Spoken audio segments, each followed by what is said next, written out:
and welcome back to the Next Guy Up podcast. After a great weekend of football, we have some stuff to talk about today. Tens got the win. Zach, hello. The boys have rebounded a little bit this weekend. Not the Titans; they suck pretty bad. But everyone else, we're all winners.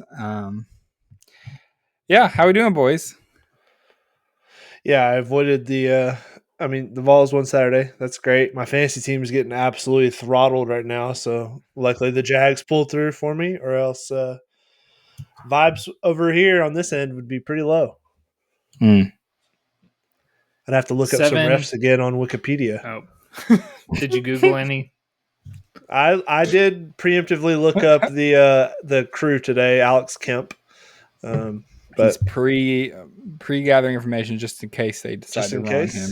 But yeah. they call it a pretty fair game today, so they live to see another day. 7 games went into the final minute with single-digit win or loss. Like it was going to end. That was one of Tinsley's teams were playing in one of those games where it went down to the final minute. So. A lot of field goals. A lot of field goals to win the game. So it was an exciting day today with NFL. A lot of really close games. A lot of really high scoring games. Shout out to I think the Titans had the highest scoring game of the day. Combined scores. So shout out. Wow, it's something. Here's the good news for Titans fans. I think Double Tank is now firmly back in play, so I feel great about that. We got the quarterback and we got the Double Tank going still, so it's not the worst thing.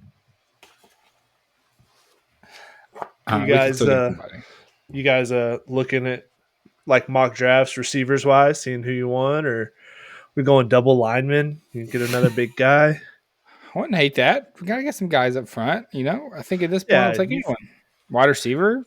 We definitely need a wide receiver, I think. So. What's one more first-round offensive lineman? You already got running back, J.C. Latham. Like it's just the third one. Sure, I'm in. Take them all. Yeah, we don't have to do any Titans talk. I don't think literally anyone wants to hear that. I'm not even sure Titans fans want to hear it, so I think we're done with that. We have a couple things we're going to go over today. We are going to recap this weekend in football. We are going to go over the highs and lows and some of our favorite moments from the weekend. We are going to recap our best of the rest game, which, guys, I just have to tell you out there, we are 3-0, and the overs are hot. So be on the lookout because I think we found a wrinkle in the college football betting markets that no one knew existed, which is we keep finding these teams with really close point spreads and all of their numbers start off really low, all of the over-unders. And if you catch them early, you can get some really good value and they are all hitting. So we're 3-0 on these kind of non-power 4 games and they just keep hitting overs. We're in the third quarter. We're 3-0 on the overs. Let's not. We did bet that field goal bet that one game. But don't worry about that. We tried to get a little cute. We got a little confident with that one. That was on me. We should have just went with the over. We all know that. So it's always the over. Probably will be this week again. I'm just going to give everyone a heads up. I think the over was 50.5. It climbed, right? Yeah. It ended up 50.5, but it ended up like 79. Yeah.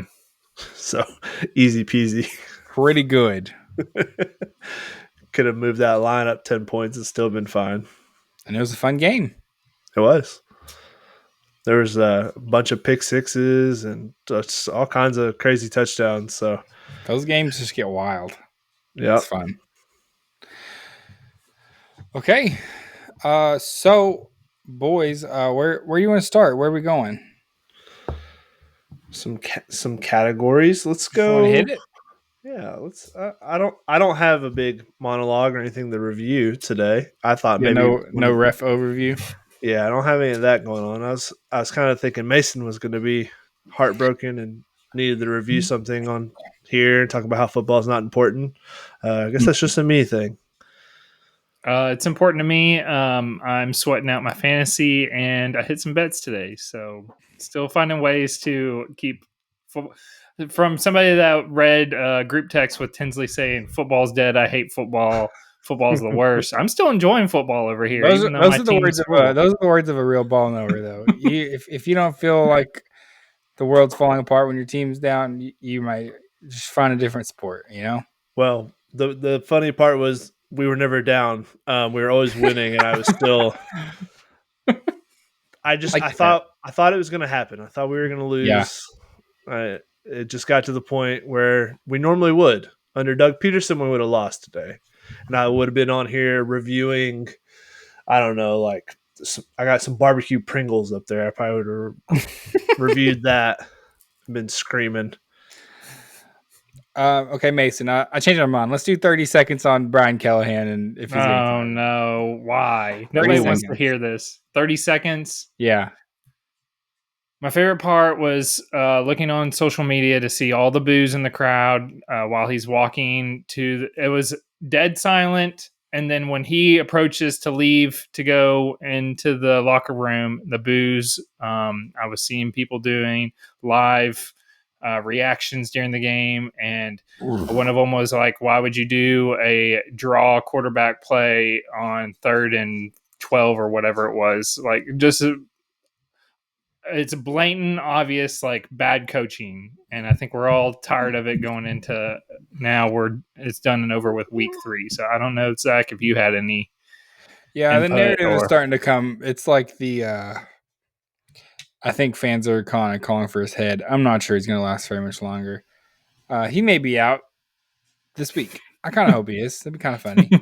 I don't think he was ever going to make it through the season. And I didn't think so either. Might as well just end it now and go ahead and start prepping for next season. Things in motion. Yeah.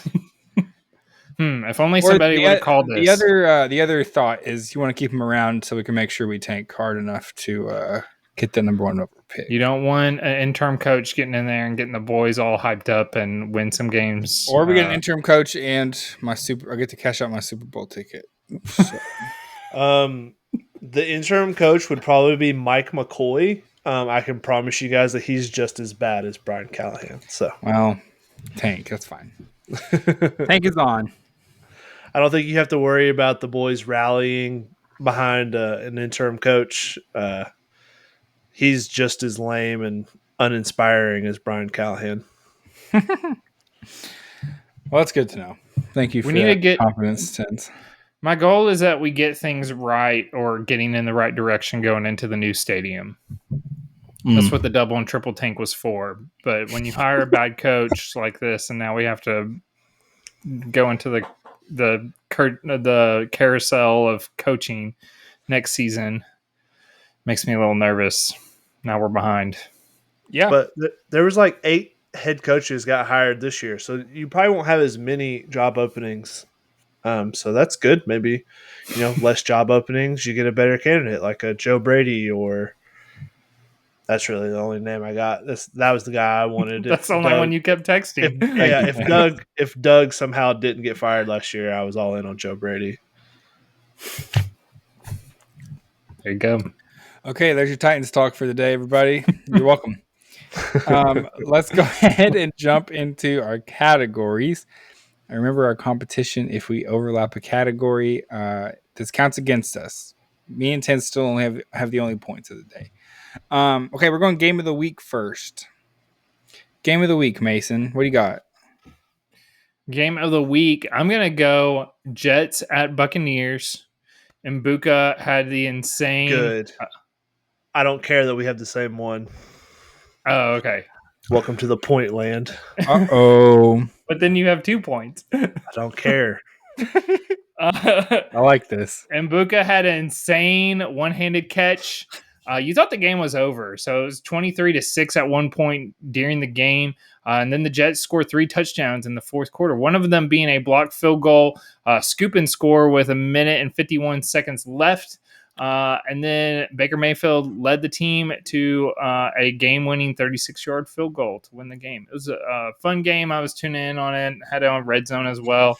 So enjoyed that game quite a bit because at first I was like, oh, this is over. And I always enjoy those games where you think it's done. And then we're like, hold up, the game's not over yet. So Yeah, Tyrod, give them run for their money. The Bucks are wearing their white dreamsicle jerseys. Love those. The orange ones are the best, but the white ones are still good too, with just a little bit of the orange. The Bucks coming in as a 6-point favorite, even though they're missing like their whole starting offensive line outside of their center. So they're super banged up. Abuka's on a snap count. You would just think like this is just a classic trap spot. The Jets come in and win, and they could have. They took the lead with less than 2 minutes, and then Baker does it again. The Bucks are the first team in NFL history to win all 3 of their games in the final minute on for the first 3 games of the season. That's Saw awesome. that stat earlier from Dang. Shefty. So that's crazy. I mean, all 3 of their games, Baker has led them down the win it last minute. So fun team. Super banged up. They need to get healthy. Okay. My game of the so you guys both have the same game of the week there? Yep. Wow. All right. That's 1 point for Mason, 2 for Tins. I love that. Okay, my game of the week was a fun one last night. Auburn at Oklahoma. This was a really fun game. This was my matchup to watch. I had Jackson Arnold versus John Mateer, and this made for a very fun game. Oklahoma kind of had control of the game for most of it. Both quarterbacks looked pretty good. John Mateer had 271 passing yards and a touchdown. He also had a rushing touchdown, which was pretty fun. He had a good performance. I mean, I think he's still sitting there at the top of the Heisman rankings. That's the second big win they've had at home this year. So Oklahoma's looking great. Auburn fought hard, though. It was no easy game. The most electric play of the game was at the end. The safety secured the cover. So shout out to the safety at the end of the game. Yeah, it was a 5 points, and it looked like Auburn. It kind of looked like it wasn't going to happen just because of the way it was. The game was wrapping up. You got the safety to get the 2 points to cover the 6.5 point spread. Shout out to them. I felt it's like almost beating AI. We almost beat AI this week. We almost did. This was our best week so far.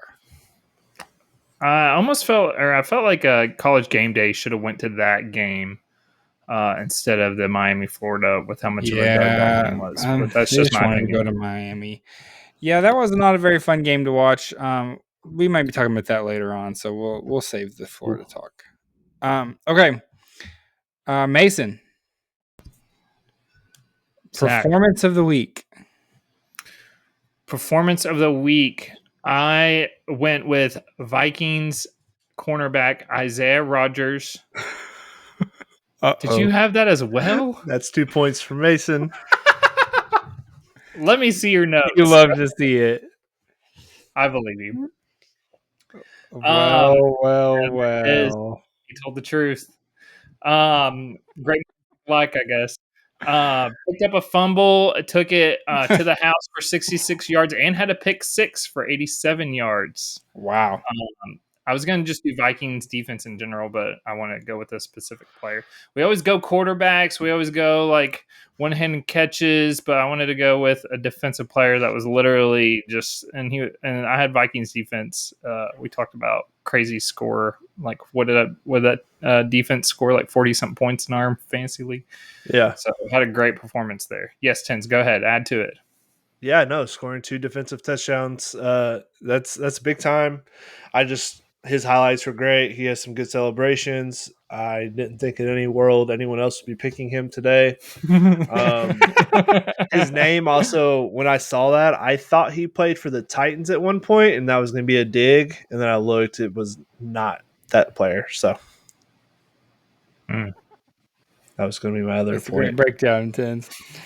All right. So I've got a new phrase to coin today. I'm calling it, we've talked about it a lot. I'm calling it the backup bump officially. The backup bump. Will Hammond comes in for Texas Tech in the third quarter gives a spark and pushes Texas Tech onto a big win. It was a very tight game up to this point. It was back and forth. Utah missed some opportunities, but it was a fun game. I mean, they were just kind of it was very defensive heavy, and then all of a sudden, Will Hammond comes in, the backup quarterback, and lights it up, throws for a couple touchdowns, and the game gets blown wide open. So, shout out to the backup bump. Shout out to Will Hammond, performance of the week. Yeah, another backup. Carson Wentz came in, helped dice up the Browns a little today too. The backup quarterback bump is a real thing, and when you fall victim to it, you can't help but feel defenseless. Jake Browning You just looked want to really good curl up. this week. Yeah, you just want to curl up in the fetal position and cry. Yeah, it's tough. Hate backup quarterbacks so much. Okay. Fun game though. All right. Surprise of the week, Mason. Tens. I swear to my time. I'm going to go with the Browns winning the game against the Packers at home. 8.5-point underdogs. You almost thought about doing that. Blocked field goal at the end of the game. Flacco gets them in field goal range, and they kick a 55-yarder. By the way, Browns defense, every single time red zone kept going to them, Jordan Love was getting sacked, and I was like, I need to know. Jordan Love got sacked 5 times in this game. I mean, that defense was all over them, and it was a low scoring 10-13. Ended up pulling off the upset there. So, yeah, broke that's Josh my Jacobs' touchdown streak. He had scored 12 straight games. I saw him in a lot of parlays. A lot of people were betting him. Yeah, no, that was an unfortunate game for some people who had him in their survivor pool. That was me. And yeah, I almost did have them as my surprise of the week, and the Falcons, who I picked for surprise of the week, as the fraud. You'll see why I switched that in just a minute. But yeah, no, the Falcons were my surprise of the week. A team that lost a very close game week 1 at home against the Bucs, and then go and play pretty well, beat the Vikings pretty handily last week. But those games were in a dome, and some people are now asking the question, can the Falcons not score points outside? Are they an indoor-only team?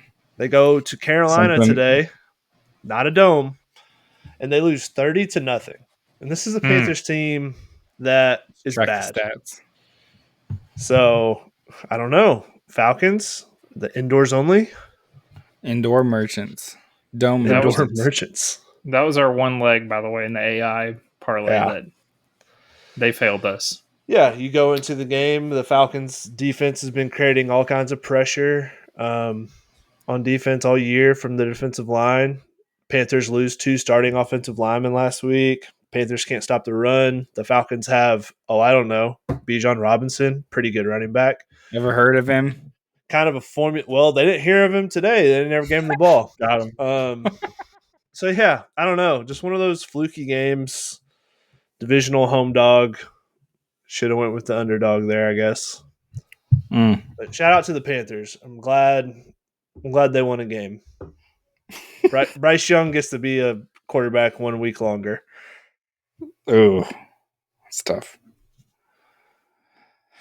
Okay, my surprise of the week was a blowout in the Big Ten. Indiana 63, ninth-ranked Illinois 10. Yeah. A 53-point blowout to Indiana. Kurt Cignetti seems like he got the boys together again. Got another good team on his hands. A lot of people thought it was kind of a fluke last year, and he kind of just caught lightning in a bottle with a pretty tough schedule, or pretty not tough schedule. All of a sudden, Indiana's looking a little frisky. Illinois probably never should have been ranked as high as they were. It just seemed like they were probably not as good as their ranking was showing. But all of a sudden now, Kurt Cignetti and Indiana are looking like a team to beat in the Big Ten. Their schedule looks like traveling to Ohio next week, and then they've got a big matchup with Oregon. So all of a sudden, Oregon has, after Oregon's season has started super soft, they now have Penn State, Indiana, well, maybe not back to back. There's a bye week in there, but they have Penn State and Indiana coming up in the next 3 weeks. So, some fun stuff there. Indiana also has Penn State later in the season, so they're trying to kind of break up that big three currently happening in the Big Ten, the Oregon, Ohio State, Penn State situation, which I think is probably good for everyone. The Big Ten schedule is just kind of gross, except for those 3 teams. So, Yeah. I'm pretty surprised. Illinois. Yeah. They had a lot of pieces and expectations. Obviously, they have a quarterback who can play and is everyone's kind of looking to. Yeah, Altmaier played really well last year. Illinois was kind of thought to maybe be able to sneak in with the Big Ten. Like maybe if one of those top 3 teams kind of knocked each other out, they could slip in, kind of like Indiana did last year. But yeah, no. So I was surprised by the final score because it was close, and then the second half, it feels like Indiana just kind of put their foot to the gas and just ran. You want to hear a stat line right here? Fernando Mendoza named to watch, Indiana quarterback, second in Heisman odds now. Yeah, because listen to this stat line: 21 for 23, 267 yards, 5 touchdowns. Yeah, that'll do it. Pretty good. Compared to Altmaier, who went 14 for 22 for 146 yards and 1 touchdown. So the Heisman race, boys, is wide open. I'm just going to tell you. It is. Mateer has won some games, but he has not looked incredible. I mean, he's played good, but it's not anything special. He's one bad performance away. Totally open. Yeah, I did too. So, which is not, I mean, it has been like the last couple of seasons, but it feels even more so. Like there's not even really a front runner. Like Mateer is there right now just because they've won 2 big games, but I mean, his stats yesterday weren't crazy. Right. He had 1 touchdown. Yeah, you got to do better than that if you want to win the Heisman. That's how it goes. All right. We are down to fraud of the week. Who's your fraud of the week, Mason? Mason? My fraud of the week is one Dustin Perry. You may be wondering who that is. That is the head strength and conditioning coach for the 49ers. Boo. Let me tell you the injury report. Brock Purdy out. George Kittle, hamstring. Juwan Jennings, shoulder. Brandon Ayuk, torn ACL from last time. Nick Bosa, knee. Today, Barch, Nick Bosa, shoulder. There you go. There was a couple of offensive line, but I just found the list with all the the playmakers on it. The big names. This guy, and this isn't just this season, because you may be like, oh, how's it his fault? It's just luck, bad luck, whatever. This has been going on for like 5 years. Christian McCaffrey got hurt last year. I mean, we're having some injury problems in the past like 4 or 5 years. Just look it up, and there's been quite a bit. So that is look it up. Just look it up. Fraud of the week. People come to this podcast and then Mason just tells them, "Look it up yourself." I gave you injuries for this season. Trust me. I don't think you put the torn ACL on him, but I do agree. He probably does need to be replaced. Not this week, though. I would maybe start in like 2 weeks. Try something new. Why is that tense? Let's just say somebody's going out west.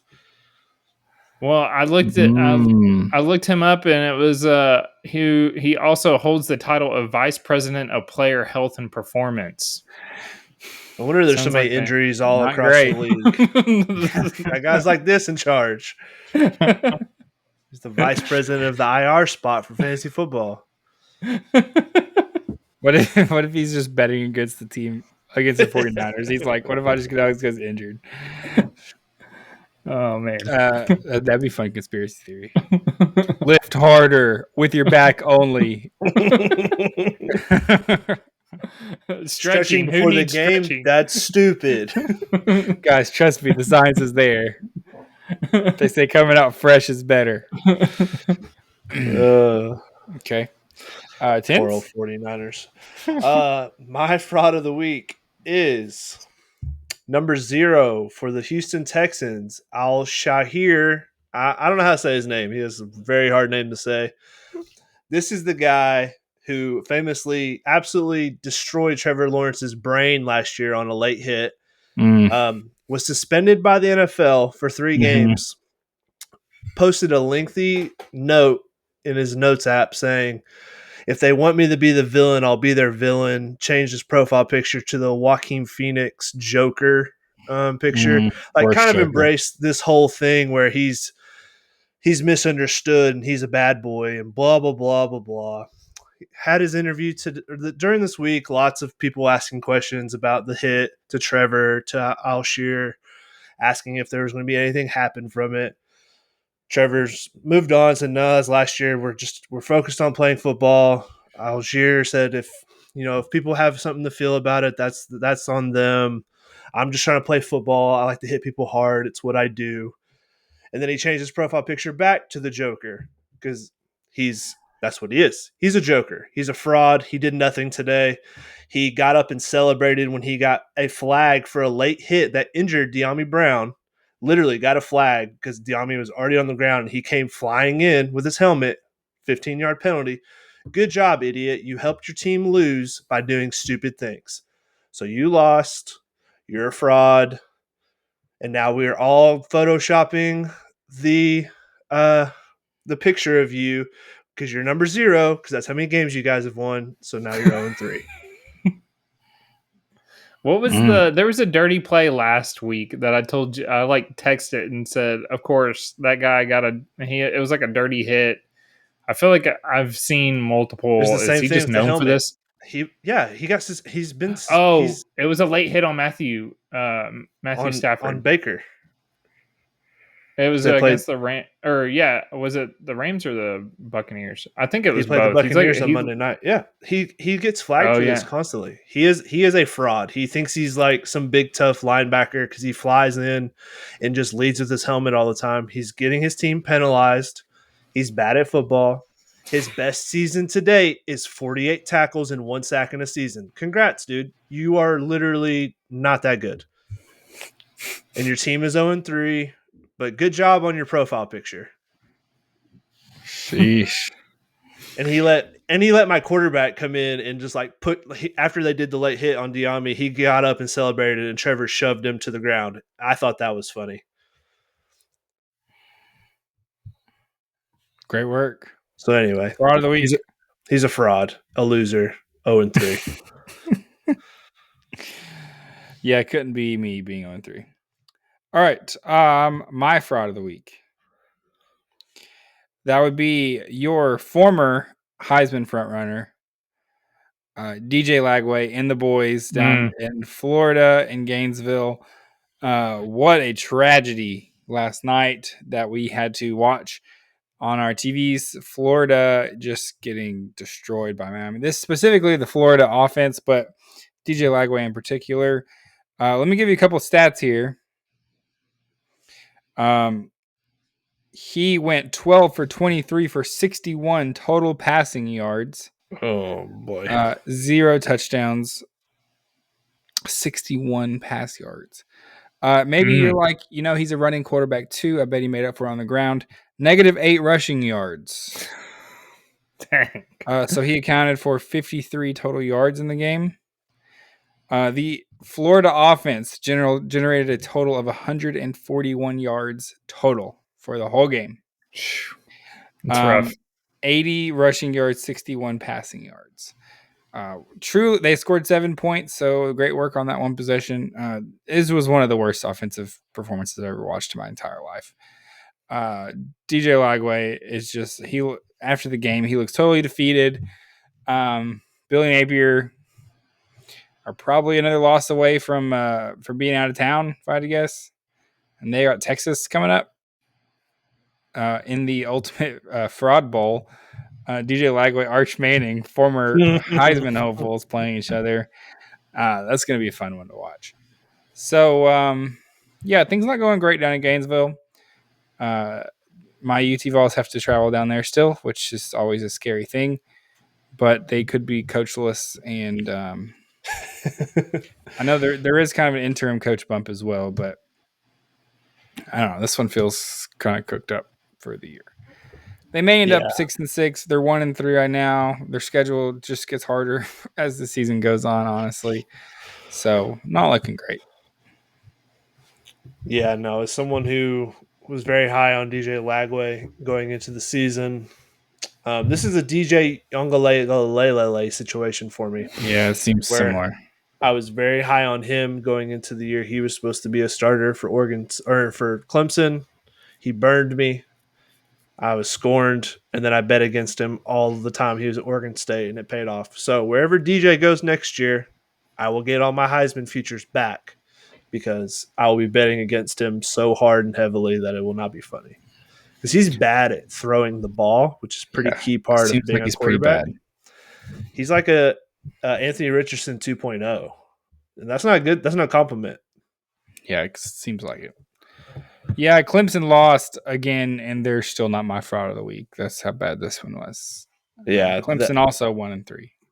Florida was just never even. It was never even a game. Like they were just never in it. It was disgusting. Yeah, it was like Miami on a long drive. Florida's defense is good, and they're stout. And this game really should have been much worse than it was, if not for Florida's defense kind of stepping up in the first half and just fighting their tails off while their offense just had 3-and-out after 3-and-out.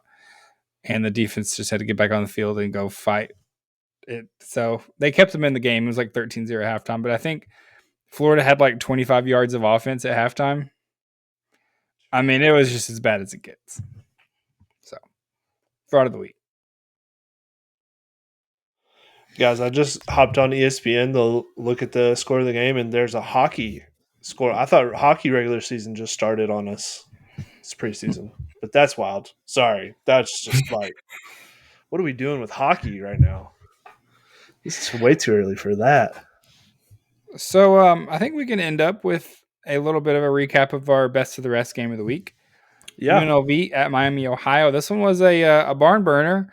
It came down to the last second. UNLV picks up the win 41-38. This one was back and forth. We had pick sixes. We had kickoff return touchdowns. We had a little bit of everything, but it was a very fun game. Mason, did you watch some of this one? I feel like you were I dialed did, into yeah. this one. I was dialed in. I had that on the whole time. It was back and forth game, high scoring. You guys were right. It's a good game. I mean, you feel like Miami of Ohio had the thing won, 6 minutes left in the fourth quarter, and they get a pick six. We got a little bit of a storm, so the internet just kept it on. Oh, did it? Shoot. You dropped out for a sec. It's okay. Yeah, it's like storming really bad here actually at my house. I was just saying, you think like Miami of Ohio has it won, they get a pick six with 6 minutes left in the fourth quarter to go up 10 points, and then UNLV just storms back. Yeah, it's a lot of fun. We can wrap it up there. I think we have a fun week ahead. College football slate is looking very fun for next week. I am excited to hear about the NFL slate as well. Things are picking up. We're kind of figuring out some things about some teams. This is kind of where the season gets fun because all of a sudden we have a lot more information. So we know some more about these teams. We got a best of the rest coming your way. Another fun one. We are thankful that you guys chose to come and listen to the pod today. We will be back on Thursday morning. Sorry, we're going to record Wednesday. We'll be back Thursday morning with a preview of the weekend of football ahead. So be with us there, and we hope you have a great week. See ya.